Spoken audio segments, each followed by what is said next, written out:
Wewe hivi, wewe unawahi wapi eh? Asubuhi yote hii unakoenda ni wapi? Na mke wako umeacha ndani?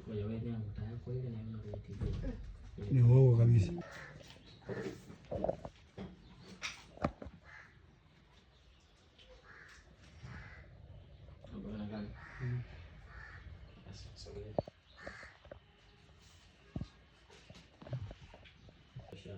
Action.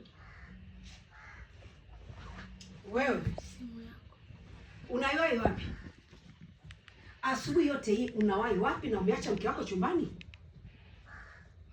Na kuuliza wewe Mama, hii asubuhi naenda kwenye mihangaiko. Hiyo mihangaiko unayoenda unamhangaikia nani? Unamhangaikia nani? Unatakiwa uhangaike wakati huo una mtu wa kulisi hiyo mihangaiko yako. Huyo mwanamke umeshalisha miaka 3. Mwaka wa kwanza unalisha tu huyo, mwaka wa pili unalisha, mwaka wa 3 unalisha mwenyewe. Sasa hivi unachotakiwa ni kuhangaika kutafuta mlisi wa mihangaiko yako. Umenielewa?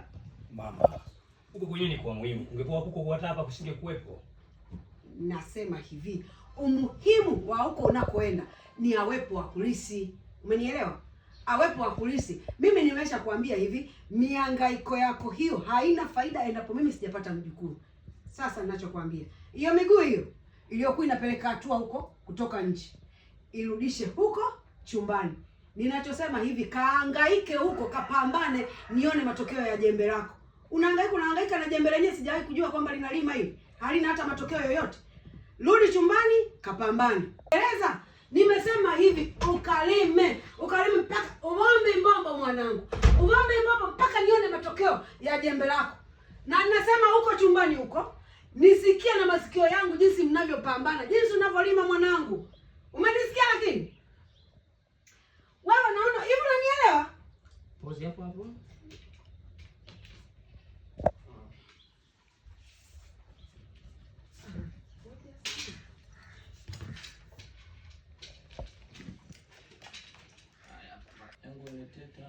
Endelea. Hapo zipo sawa? Ndio zipo sawa. Stand by. Action. Nyie huko chumbani nataka nione mkilima. Mwanangu lima nisikie mama yako ili nijue kabisa kwamba jembe langu linafanya kazi, sawa? Unanisikia huko ndani? Mbona sisikii? Wewe hivi nyie mna nini na mimi? Fanyeni kazi huko. Lema mwanangu, lema tipa. Ni kumburu yako. Nione mama yako jembe lako kwamba sasa linafanya kazi. Jembe miaka 3 halina matokeo, unalima nini? Mnakaa eti mnasukana. Sasa saa hizi hapa sitoki. Nyie mbona siwasikii? Haya, fanya kazi huko. We lima. Kumchezeshe. Action.